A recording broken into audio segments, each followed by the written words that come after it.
I guess my story kind of starts out a little bit about 3 years ago. Over a 2-year span at work, things were really kind of sliding sort of out of control a little bit. And it got to a point about a year ago where things got so out of control, not to the point where it was impacting my job or what was going on there, but it was, slightly out of control where my job was kind of at risk, actually. And a good friend of mine, actually, who had introduced me to Journey Church all throughout the previous year, where I would kind of come every now and then, didn't really take a hold for me. I remember the day specifically. It was February 18th, 2018, where I met Pastor Dan for the first time and, took the first course, I guess, or the first lesson of new believers. And I knew right away that was where I needed to be. It's really made things a lot easier. I feel like I've been liberated to do more, to do things, to let God lead and to do things that are honoring and praising God. I was always kind of afraid to do that before. I didn't really know how to sort of take that first step. And in the last year, just a little over a year, it's been so much, there's been so much freedom in just kind of saying yes to things that kind of come my way. After the 13 weeks, I did decide to publicly make that statement by going through and having a water baptism on July 22nd, 2018. Feels so nice when the people sing along, singing along with the banjo.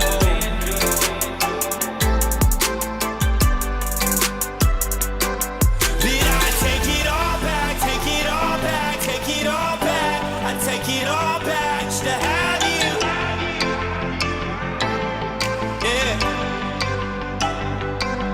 And I take it all back, take it all back, take it all back. I take it all back just to have you.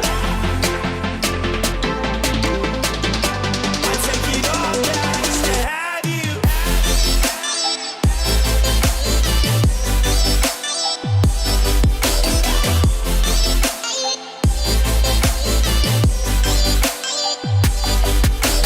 take it all back, take it all back, take it all back. Take it all back just to have you.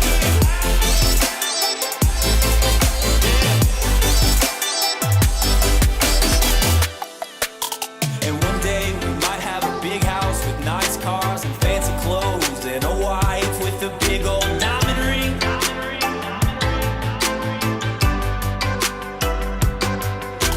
The people, they're dancing along to the mando. It's some sort of hip-hop beat.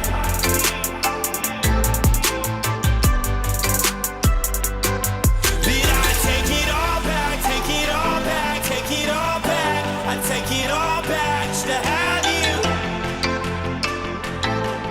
Yeah.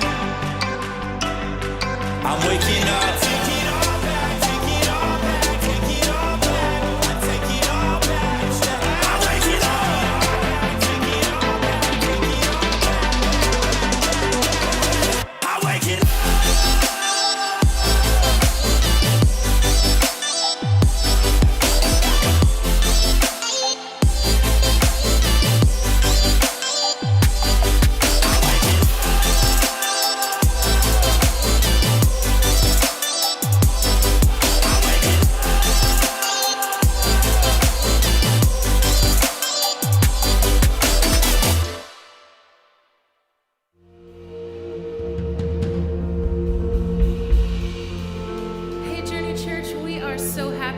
with you today. Normally, before we start worship, we say hi to each other. We might shake a hand or give a hug. And since we can't do that, I want to encourage you to text somebody. Why don't you text somebody or Facebook somebody? Check in on your friends and just see how they're doing today.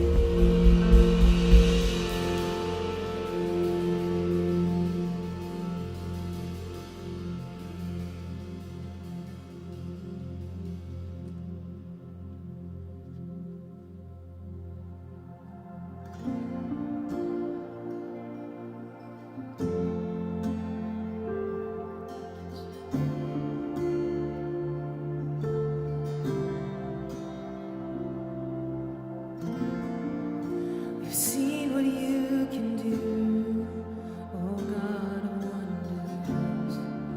Your power has no end.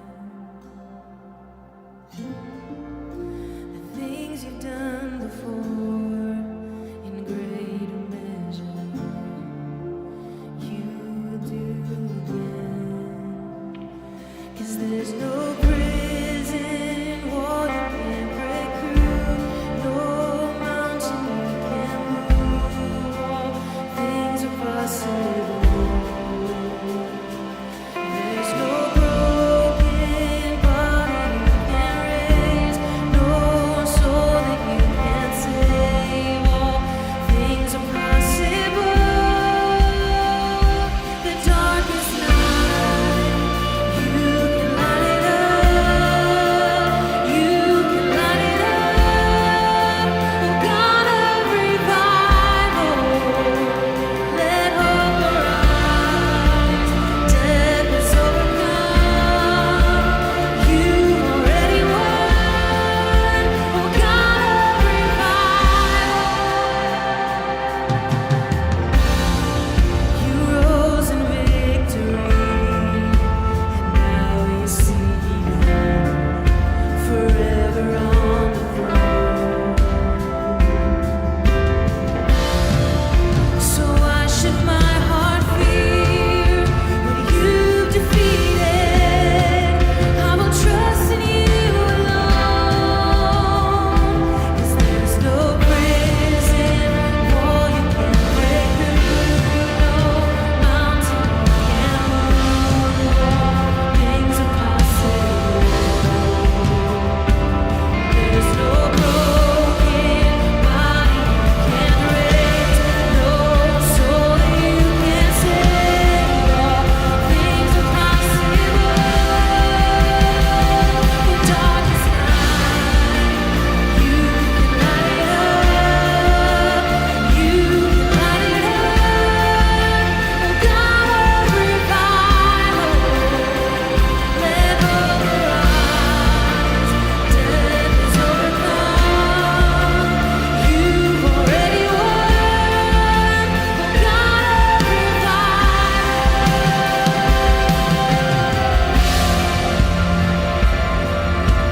Jesus, oh, we declare this.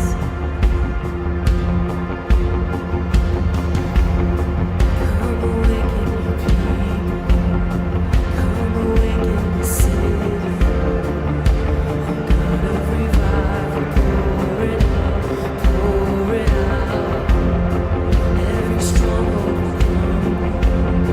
Hear the chains hit the ground.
so that you can say all things are possible.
Snow shadow you won't light up, mountain you won't climb up, coming after me.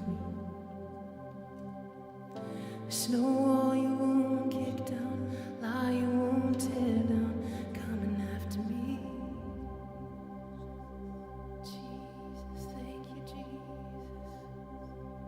Oh God, we thank you, Jesus.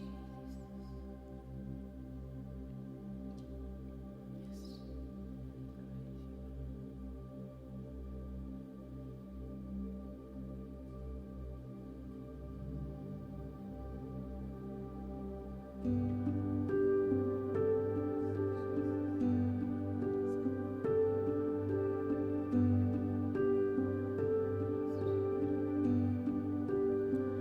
How great the chasm that lay between us, how high the mountain I could not climb.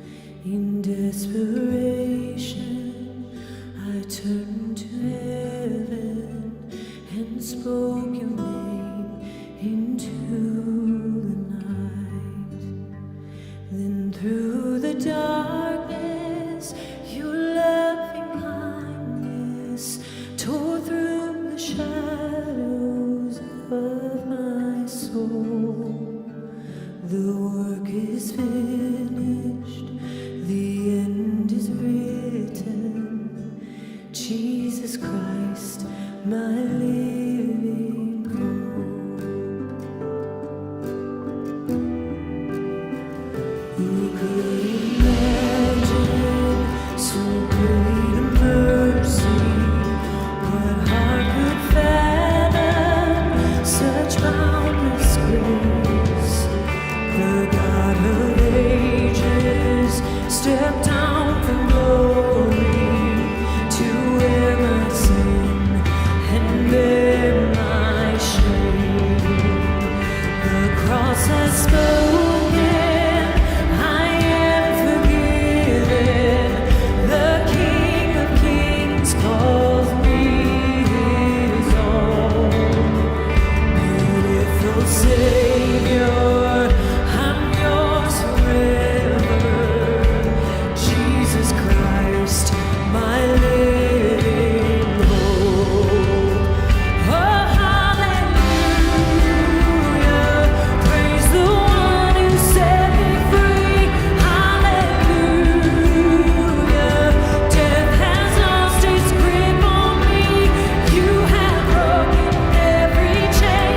There's salvation in your name. Jesus Christ, my living hope. Then came the morning that sealed the promise. Your buried body began to breathe. Out of the silence, the roaring lion declared the grave has no claim on me.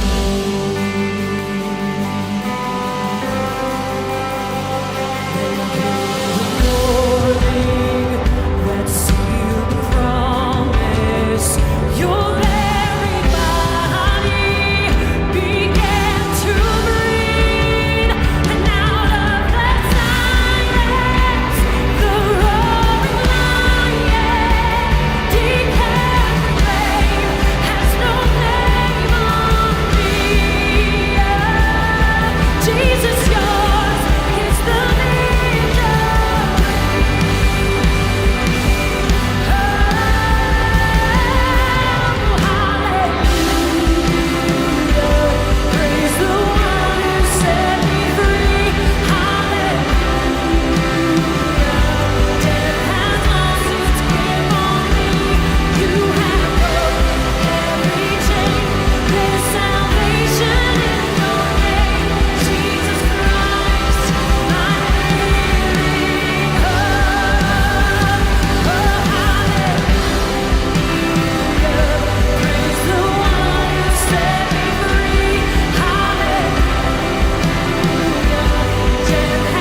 you that you will draw near to us.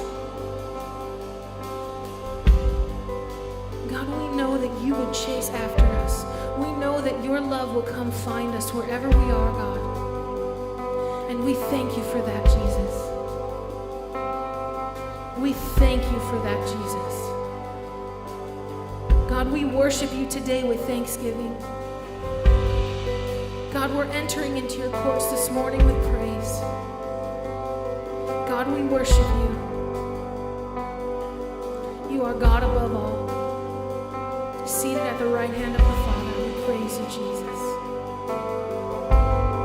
We praise you, Jesus. Amen. Amen.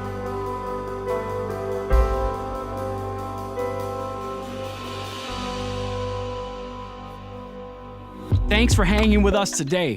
In just a few moments, we will hear an encouraging message from our lead pastor, Kevin Taylor. If this is your first time here with us, we are so excited you decided to check us out. We would love to get to know you. If so, open up a new tab or window on one of your devices and type in jrnychurch.com/start. This gives us an opportunity to connect with you, answer any questions you might have, or help point you to the next steps in getting you connected here at Journey Church. If at any time you need prayer during the service, let us know by going to jrnychurch.com/prayer or chat with us. If something amazing has happened in your life, we want to know too. Let us know by going to that same link, jrnychurch.com/prayer, or again, connect with us right now on the chat. Parents, we have something for your kids too. So head on over to jrnykids.com for some content specifically made to help your kids grow closer to Jesus each week. Also, connect with them throughout the week on Facebook by searching JRNY Kids. If you have teenagers, Journey Youth is putting out some amazing content for them as well. Thank you for continuing to give to Journey Church. You can do that online, jrnychurch.com/give. Welcome to the first weekend back after Easter. It's super great to have you back with us. If it was your first time with us at Journey last weekend, welcome back. Or if it was your first time in a long time with us, it's great to have you back as well. We're looking forward to the time and hopefully the near future when we can gather together in person. And so if you are close by to one of our campuses, let me just tell you where those are. There's a campus just south of the Wisconsin-Illinois border in Beach Park, Illinois. There's a campus in Burlington, Wisconsin, and then one in Kenosha, Wisconsin. If you happen to live in Eastern Europe, there's a campus in Vilnius, Lithuania. We would just love to have you show up at one of those campuses once we are able to reopen our doors in a larger sense. So we would just love to see you and greet you and see you face to face. Our mission statement at Journey Church is making it easy to find and experience God. And we trust that we're doing that, especially during this time when we're all kind of separated a bit, by offering so many things on our website at jrnychurch.com or on various platforms like Facebook or Instagram, doing some live things there. Through YouTube, you can search JRNY Church or JRNY Kids or JRNY Youth. Lots of stuff, morning prayer times, Wednesday devotional times, and just some other fun times just during the week that we have provided. So check us out in one of those various platforms. We'd love to see you in any or all those places. We're in the middle of a series right now called Burning Questions, and we're looking at questions that Jesus himself asked. And you have to kind of ask or say to yourself, if Jesus is asking questions, they just must be important because I'm figuring that Jesus knows all the answers to all of his own questions. So if Jesus is asking, I think we should sit up and take notice of what the questions are. A couple weeks ago, we asked, the question was, Jesus said, "Who do you say that I am?" And he asked it of his disciples. The answer that his disciples gave was, "You are the Christ, the Son of the living God." When Jesus is hanging on the cross, he's suspended there being crucified, a thief on his left and a thief on his right.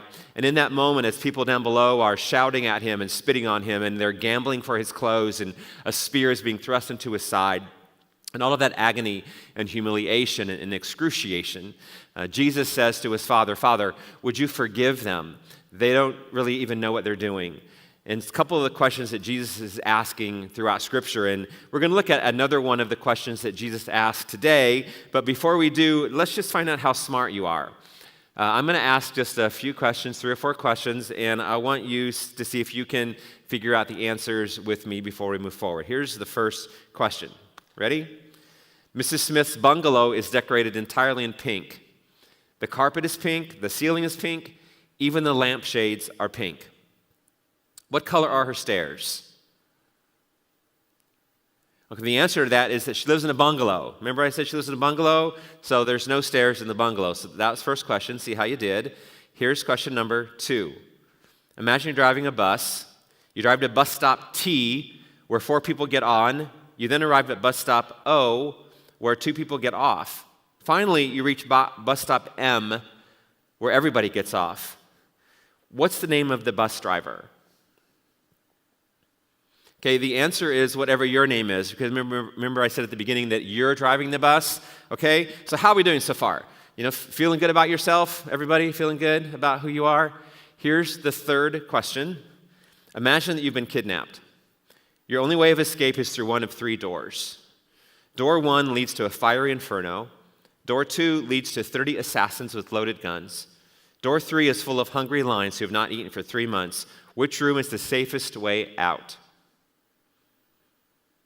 The answer is room 3, because the lions will have starved to death if they have not eaten for 3 months. Okay, some of you are getting mad at me right now. Okay, here's the fourth and last question. This is it. Which is heavier, a ton of pure gold or a ton of feathers? The answer is that both of them are the same because they both weigh 1 ton. So I gave you that question out of mercy for your ego. Okay, so those are good. Questions are good, but sometimes questions can be maddening, like maybe some of those were. But we're in a series on questions. But these are not trick questions like the ones that I just gave you. These are life-changing questions that Jesus is asking of you and of me. And today's question comes at the conclusion of a day that was really remarkable. A day that began with thousands of people gathered in the middle of nowhere. They have followed Jesus out to be where he is, and he had gone out to get away from them, honestly, to spend some time with his Father in order to rest and to pray and to be with his Father. But thousands of people began to search for him, and they ended up finding him in this spot where Jesus was, and they listened to him teach for hours. They listened to him teach, and as the sun begins to set, those who were closest to Jesus and his friends advised him that he needs to wrap it up. He needs to let the people go home because it's getting dark and they're going to need to eat something. And my wife occasionally does that on weekends when maybe I've just spent a little bit too long on the message and I don't realize that I've really gone longer than I should because, you know, who doesn't love the sound of their own voice, right? So, and I might look at her, glance at her, and she'll give me that look back, the look that really only a husband and wife share. And it's communicated without any words. It's time to land the plane, buddy. You know, so you kind of get that. So Jesus' disciples, they're friends with him, and so they give him kind of a look. It's a look that tells him that everybody really needs to start heading home at this point to get something to eat because there's nothing for them to eat that far out there where they were. And Jesus turns to his disciples, and he says to them, "You feed them."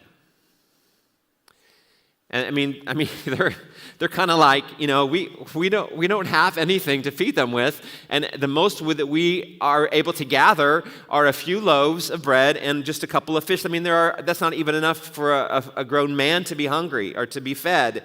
There are thousands of people here, and Jesus says, "Bring me the food. I'll pray over it." You can almost hear them thinking, man, that better be like one amazing prayer right there. So they bring him the food, and he does pray over it. And as they begin to distribute the food, they realize that it was indeed one amazing prayer. Because 5,000 people are being fed with just a few loaves of bread and a couple of fish. Every time they reach their hand into the basket in order to pull more out, there is more to be pulled out. It's like the food couldn't run out. It was a miracle. That was the first part of the day.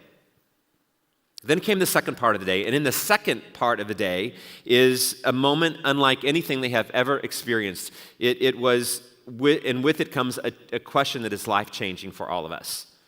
Jesus sends everybody home, and then he tells his disciples to go get in the boat and launch out into the water. He says, I'm gonna stick around here because this is what I came to do out here. I came to get away from people. I came to spend time with my Father in order to pray and to rest and refuel. So you go and I'll catch up with you later.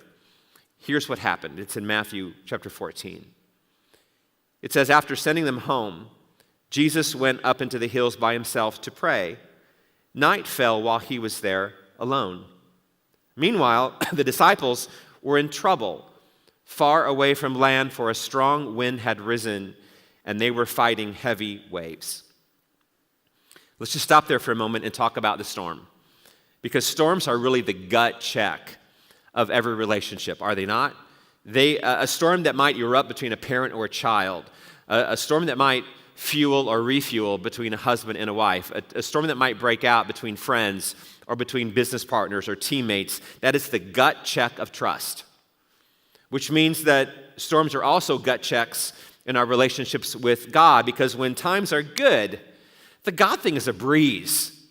I mean, then the sky turns dark and the winds pick up and the waves build, and suddenly you are not so sure anymore. You aren't really sure that God can be trusted. You aren't really that sure that he is even good. And I'll just tell you right now, if you follow Jesus somewhere that you believe he's telling you to go, and if it seems that going there with him and doing that with him might lead you into a storm, you're going to doubt that that's the right path, because you are into storm avoidance mode. I mean, most of us are. In fact, your whole idea of God is storm avoidance. If we think that for God to be trustworthy, that there shouldn't be any storms, there should never be a storm. That's really part of pop culture today, that the whole purpose of God is the good life, that the whole purpose of God is getting more of what you have and more of what you really want. Sailing should always be smooth. The water should always be calm. God should always provide a storm-free life. In fact, why follow God at all if he isn't going to keep the storms away? I mean, isn't that his job? What's the point of having him around at all if he's not going to keep the storms away? Isn't the point of following God is that we would have a storm-free life? So you want a shocker? You won't find any of that in the Bible. In fact, the Gospel of John, it says that understand that in this world you will have trouble. Jesus said that. Now he follows it up by saying, hey, don't be afraid because I've overcome the world. But he also says in that first part, you are going to have trouble. If anything, Jesus in the Bible says that you should expect a storm. The real issue is whether you believe God can be trusted with the storm. That's the issue. The issue is whether you will trust him in the middle of the storm. I want you to see what happens next in Matthew. It says, about 3 o'clock in the morning, Jesus came toward them walking on the water. When the disciples saw him walking on the water, they were terrified. In their fear, they cried out, "It's a ghost." But Jesus spoke to them at once. Don't be afraid. Again, the most common thing that he says is a form of a command. Don't be afraid. Take courage. I am here. So many of you have probably heard about this occasion when Jesus walks on water. What you may not have known is that this is the very same day when earlier he fed 5,000 people with a couple of fish and some loaves of bread. What I mean is it's like in the same 24-hour period that this happens. It was a whole day where the entire point of the day was Jesus communicating, you can trust me. You can follow where I lead. It's going to be okay. I'm going to work it out. You can trust me. And in this account on the water, did you notice when it was that Jesus showed up? Let's read it one more time. Night fell. The disciples were in trouble far away from land, for a strong wind had risen, and they were fighting heavy waves. About 3 o'clock in the morning, Jesus came toward them. So it gets dark when? In the winter, 5 o'clock. In the summer, more like 9 o'clock. Either way, 3 o'clock in the morning, that's late, whenever it is in the year. Have you ever felt that God was just a bit late when it comes to your storm? When you might say, God, I am single, and I've been single for a long time now, and I've asked you, where's the guy? Where's the girl? God, you're late. You have, and your spouse have been wanting a child, and you have prayed, God, would you give us a child? We really want a child. It's a great request.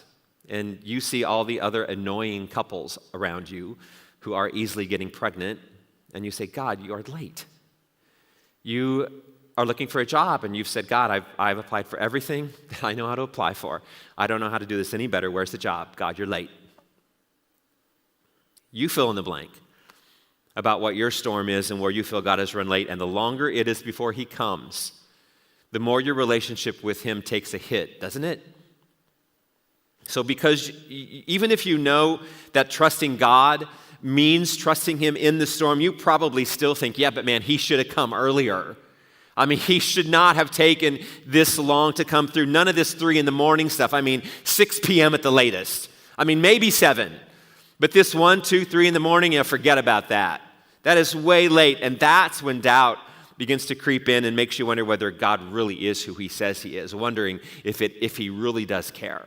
Wonder even if he has the ability to intervene and do what he says. Wondering if you can really believe in him, or if really I need to start looking somewhere else.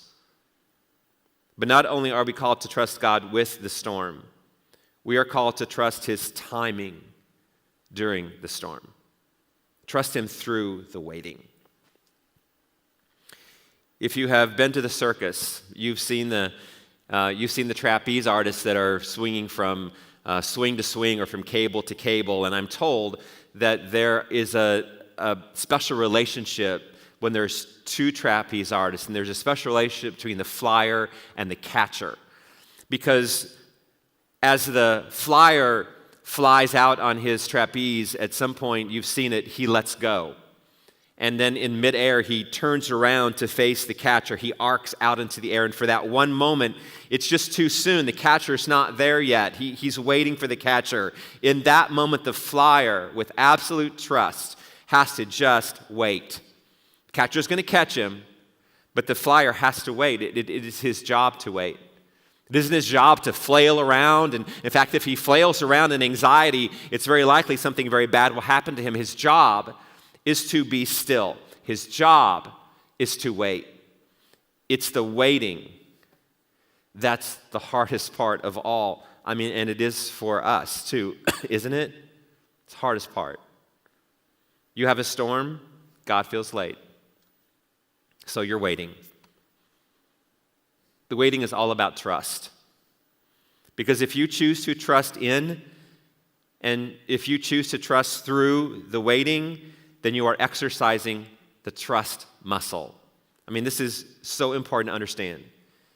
If the nature of our relationship with God is built on trust, if we say that we trust him as our God, if we say that we trust him as our leader, if we say that we trust him as our father, we trust him as our guide, we trust him as our deliverer, we trust him as our fortress, we trust him as our tower, if that's the heart of the relationship that we have with God, but we never exercise the trust muscle, then that just becomes what? That just becomes some philosophy that we spout off about. That just becomes like some intellectual exercise. But it isn't anything real. It isn't anything vibrant. It isn't anything life-giving. And it certainly isn't anything relational. If you and I never have to trust, or if we never have to stretch in order to trust, then the muscle never grows. It never develops. It never gets stronger. If you trust in God only when everything around you is going great and never when you have to choose trust, then your trust muscle never gets tested. Here's what Paul says about this in the book of Romans. He says, waiting does not diminish us, any more than waiting diminishes a pregnant mother. We are enlarged in the waiting. We, of course, don't see what is enlarging us, but the longer we wait, the larger we become. The bigger our faith muscle grows, the bigger our relationship with God gets. But there's more. Let's read it from Matthew again. Go back there with me. About 3 o'clock in the morning, Jesus came toward them walking on the water. When the disciples saw him walking on the water, they were terrified, and in their fear, they cried out, "It's a ghost." They didn't even recognize Jesus, and here's why. It wasn't because Jesus was disguised that they didn't recognize him. It wasn't even because it was dark that they didn't recognize him. It was because they didn't think he could actually be doing what it was he was doing. They didn't think he could actually be doing it where he was doing it, in the middle of a huge storm. They didn't see him as the Lord of the storm. So they missed him. They didn't recognize him. They missed his presence. They missed his power. They missed the moment. They missed his hand reaching out to him. They missed his coming. But let's not blast the disciples, because I see that happening in my own life, and maybe you do too. Times when I said, God, show me. God, make it clear to me. Talk to me. And God was. God was doing it. I just didn't see it, because I wasn't open to how he was doing it. I wasn't open to the way that he was doing it. I wasn't open that he could possibly be giving that answer, doing it that way, on that timeline. God, you couldn't do it that way, and so I missed him. Well, keep reading with me. It says, Peter called to him, Lord, if it's really you, tell me to come to you walking on the water. Yes, come, Jesus said. So Peter went over the side of the boat, walked on the water toward Jesus. But when he saw the strong wind and the waves, he was terrified and began to sink. Save me, Lord, he shouted. And Jesus immediately reached out and grabbed him. You have so little faith, Jesus said. Why did you doubt me? When they climbed back into the boat, the wind stopped. And then the disciples worshiped him. You really are the Son of God, they exclaimed. There's our burning question from Jesus. Why did you doubt me? Why didn't you trust me? Let's soak in that just a bit before we move past it.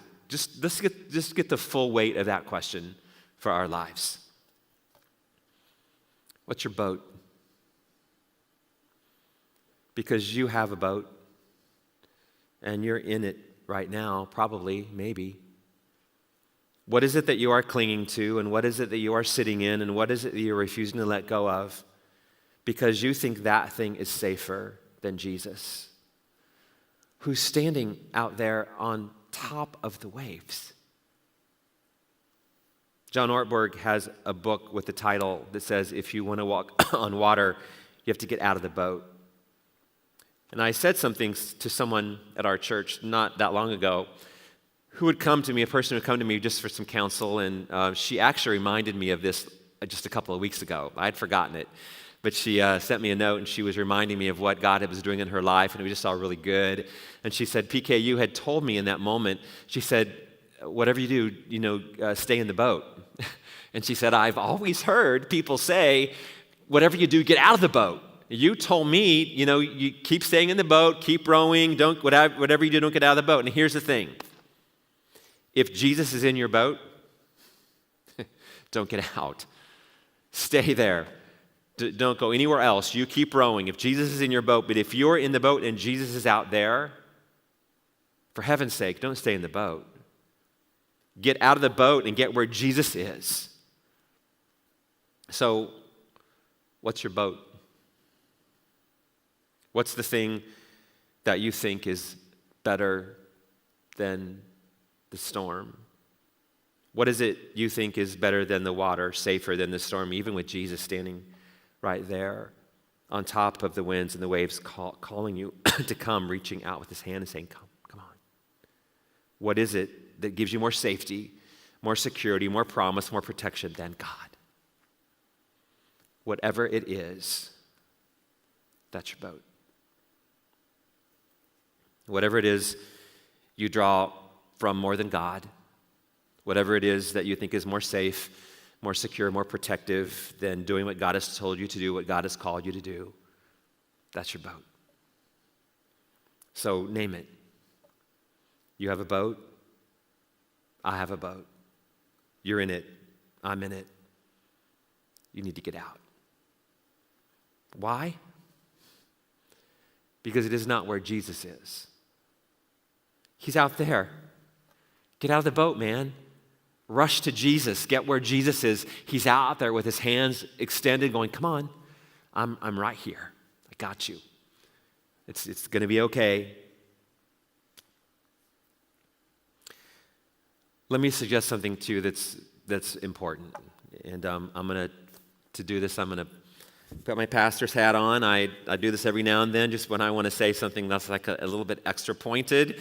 I'm going to say some things that maybe I need you to have a little extra measure of grace for. So I just put the pastor's hat on, and maybe it's a little bit of large group counseling right here, just from your pastor, okay? There's going to come a time when in between you and the life with Jesus that you want, there will be a lot of water. There will be a lot of waves. There will be a lot of wind between you and the thing that Jesus wants you to do. And Jesus will be out there, and he'll be saying, trust me. I have this. Do the thing that I asked you to do. It's going to be okay. I know that you think that you're taking a giant risk right now, but this is where I am. You come to me. Leave the boat behind and come on out to me. And you're going to be standing there in that moment. You're going to be looking at him, and you're going to be looking at the waves. Jesus, waves. Jesus, waves. Jesus, waves. Jesus, waves. And you're going to have to decide. And it isn't just about getting out of the boat. It's about going and doing where Jesus is leading. It's about who you're going to trust, not just in the moment, but for your whole journey. Hang with me right here, because this is so important. It is not just about getting out of your boat of security. It is about entering the chaos of the storm. It's about putting yourself exactly in the center of where Jesus is. It's about trusting Jesus with whatever happens next, because that's where he is. He's in the storm. He's seeing you through the storm. He's seeing you to the end of the storm, no matter where the storm might lead. Jesus is out there going, come. This is where I am. This is where you need to be. And there are some of you who are looking at Jesus today, and you're just trying to make a decision about whether you can reliably follow him or not, whether you're going to commit your whole life to him, whether he can be trusted. And that's fair, because it's your life. And if you think, if I went all in with Jesus, if I did that, I just think that would get messy. I just think if I gave my life to Jesus, it would kind of get awkward. I'm pretty sure that there would be some things that would be really uncomfortable for me. And if that's what you sense, can I just say to you that you're starting to get it? You really are. Because some of that is exactly what Jesus would call you to do, because when you come to Christ, a lot has to change. A lot had to change for me when I decided to give my life to Christ, but it was all good. But I had to look my storm in the eye and still choose Jesus. And so do you. So do you. There's just one bit more I want you to see from this passage before we're done, and it's about Peter. I like Peter. Peter's like a ready, fire, aim kind of guy. He has guts. I like him. He has all kinds of courage. He has this bravado. He has a backbone. He doesn't just go with whatever the crowd's doing. And you might say, yeah, but he fell in, right? He went in the water, and then he started going down. Yeah, but he got out. He got out of the boat. He did more than the other 11 who are still sitting in the boat shaking with fear and terror. Even if it was only a few steps, he got out, walking toward Jesus. Let me just remind you that other than Jesus, Peter is the only person in all of history that can say, I walked on the water. He's the only one. For those few moments, he kept his eyes on Jesus, and he walked. It wasn't just his eyes. It was like all of him. It was his entire orientation. It was trust. He made it all about Jesus, not about the storm for a few seconds. What wind? What waves? Where's the storm? Where is it? There's Jesus walking toward him. And when he kept his eyes on Jesus, Peter walked right on top of the water toward Jesus. He lived above his life circumstances. He lived above them. Then he looked away, took his eyes off Jesus, put his eyes back on the storm. And when he did that, Jesus wasn't everything anymore. The storm was, which is the heart of the life-changing, burning question. Why did you doubt me? Why didn't you trust me? Don't you remember what happened earlier today? You saw me feed 5,000 people with just a few loaves of bread and a couple of fish. You've walked with me. You've seen me do all kinds of miracles. I raised dead people from the grave. You know who I am. I walked out onto you on the waves. Why couldn't you just come out? Why can't you just come out and meet me? My hands are open to you. Just come. I got you. Why did you doubt instead of mistrust and fear? And then Jesus climbs into the boat. And when he does, it says that instantly the storm ceased. And that's when it just hit home. God's in the boat now. God was actually out there. The one in the water. That was God too. All 12 of us could have gotten out of the boat, walked to Jesus. All 12 of us could have done it, the dozen of us. We could have got out of our boat, walked toward Jesus on the water without a care. But we didn't. All 12 of us could have trusted. But we gave in to doubt for no reason. All 12 of us had every reason to trust, no reason to fear, and yet we gave in to doubt. What would you do right now if you knew that you had no reason to doubt, no reason to fear? What has God clearly called you to, but you are not doing it because you have given in to fear? Still in the boat. What would it look like if all of your uncertainty was gone? What would it look like, and what would you do if you had no doubts and no lack of trust and no fear, and you just raced out to Jesus? What would it look like if you did what he was asking you to do? What is it that you know that God has asked you to do? But because of the chaos of the storm, all because of some boat you're in, until days become weeks, and weeks become months, and months become years, and years become decades, and one day you're looking back on a life of bold prayers that you never ever prayed, exhilarating experiences that you never ever took, sacrificial gifts that you never ever offered. And then you realize there was something bigger that God was calling you to do, but you never got out of the boat. So live with the question. Why do you doubt me? Why don't you just trust me? It is a life-changing, burning question for sure.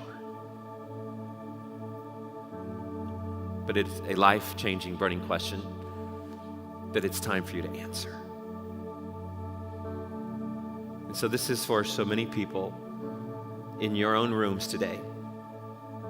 Some of you who just need to admit that there is sin in your life and believe on the one who can remove the sin, and then confess that to him and commit your life to him and say, Jesus, I'm ready to follow you. There are some of you, that's you. That's your boat. Jesus saying, come to me. I have you. I have your life. That's something amazing for you. But you admit you're a sinner, believe in Jesus, confess it and commit to him, do a 180 and walk his direction. And then there are others in your rooms that you just need to trust Jesus with something that he's calling you to do. Somewhere he's calling you to be, something he's calling you to give, somebody he's calling you to just reach out to. But you're kind of stuck in your own boat of self-safety and self-security, and Jesus is saying, come on, come out to me. Get out of the boat. I've got you. So I'm going to invite you, all of you, to pray with me today. God, we come to you for those in the room who haven't given their lives to you. God, we admit that we are sinners. Would you just say that to Jesus? I admit that I'm a sinner. That we believe that you're the answer. Would you just say that as well? I believe, Jesus, that you're the answer. And I would confess my sins to you. Say, I confess my sins to you, Lord. And then I would just make a commitment to turn and do a 180 and follow you. Would you say, Lord, I commit to following you today? And Lord, I thank you that what you've done is so easy. You've made it so easy for us. And so I thank you that you've walked into people's lives today who've said, I just want to follow you, Lord Jesus. I just want to follow you. And God, for many of the rest of us, we're the boat we're sitting that we know it. It's springing leaks. And there you are in the middle of the chaos, in the middle of the storm, and you're just going, can you just come out to me? Because I have the safety you desire. I have the security that you're looking for. I have the peace that eludes you. It's here. I have it. Just come to me. God, would you help us to get out of whatever boat we're in that we think is some kind of substitute for you. In some way, it's even greater than you. And help us walk out on the waves, through the wind, crashing around us. Help us to take your hand today. If it's a relationship, if it's a situation, if it's a circumstance, if it's an employment, if it's a provision, if it's a health issue, can we get out of our boat, reach out for you, because we know that you love us. And then God, would you help us to keep our eyes on you? Would you help us to trust you in the middle of the storm, in the middle of the chaos, in the middle of the winds raging all around us? Would you help us to keep our eyes on you, not on the storm? We're going to trust you, not just through this season. We're going to trust you beyond this season. We're going to trust you with our lives, with our families, with our futures. We love you. We thank you for who you are. We thank you that you are our leader, our guide, the one we follow, that you are the tower, that you are a shelter in the time of storm. We bless you and praise you. Thank you. In Jesus' name, amen. If you committed your life to Christ today, you admitted you're a sinner, believe in Christ, you confessed it and committed your life to him, I'd just love you to text JRNY to 94,000. We have some next steps for you. Best decision ever that you've made. Thanks for being with us today. Let's worship before we're done.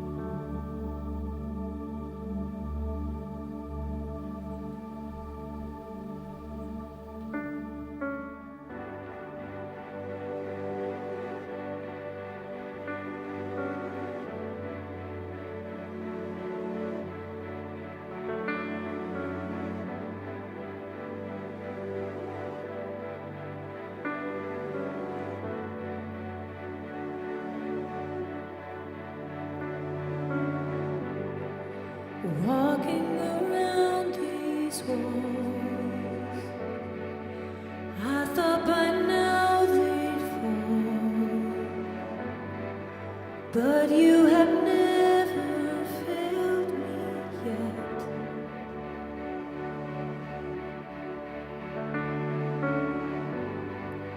Waiting for change to come, knowing the battle's won.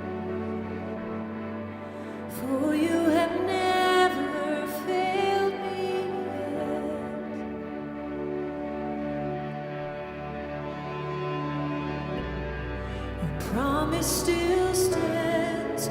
Great is your faithfulness, faithfulness. I'm still in your hands. This is my confidence. You've never failed me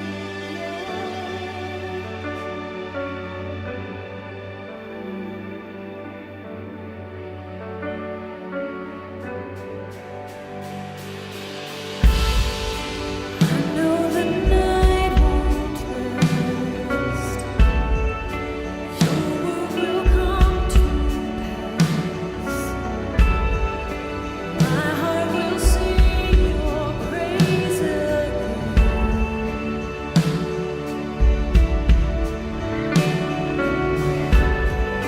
Jesus, you're still enough. Keep me within your love. My heart will sing your praise again.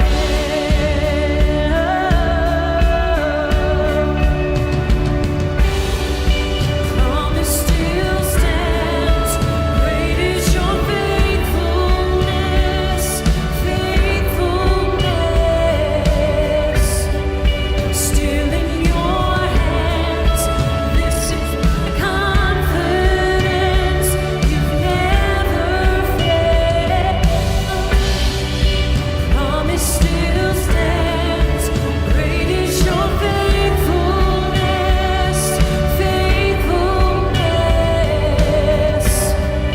Still in your hands. This is my confidence. You've never failed me.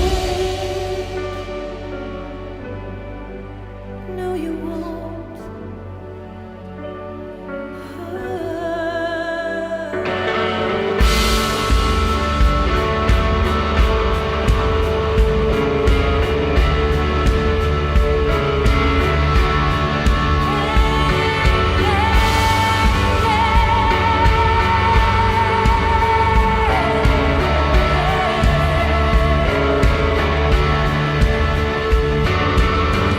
Seen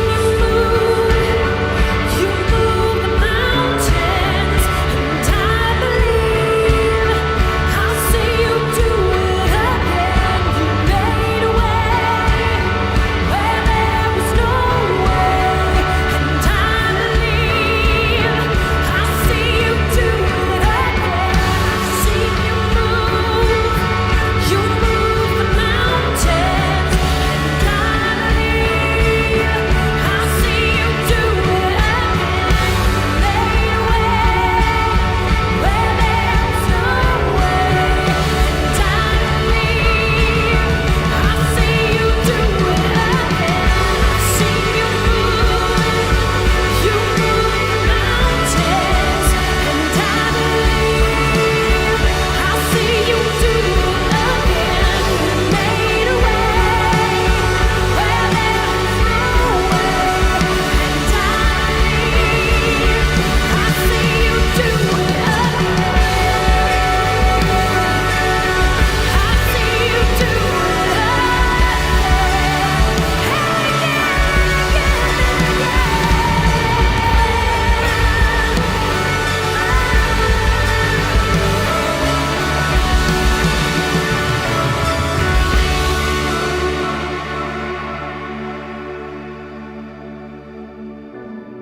Your promise still stands. Great is your faithfulness, faithfulness. I'm still in your hands. This is my confidence. You never failed. Promise still stands. Great is your faithfulness, faithfulness. I'm still in your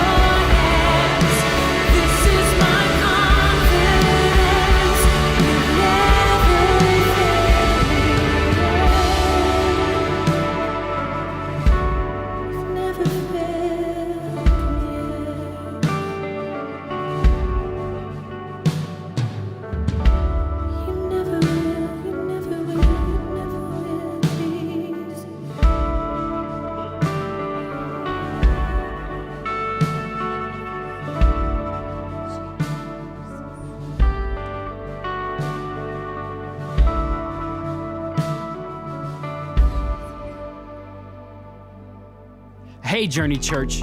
If you made the decision to follow Jesus for the first time, we are thrilled to be able to walk with you through the next steps. We have an online course called Following Jesus. This course will help you walk through your new relationship with Jesus. It's completely free, and you can follow at your own pace. It also comes with a free digital book called Following Jesus. To sign up, just text JRNY to 94000 and a link will be sent to you. Once again, thanks for joining us today. We'll see you all this week on social media and right back here next weekend.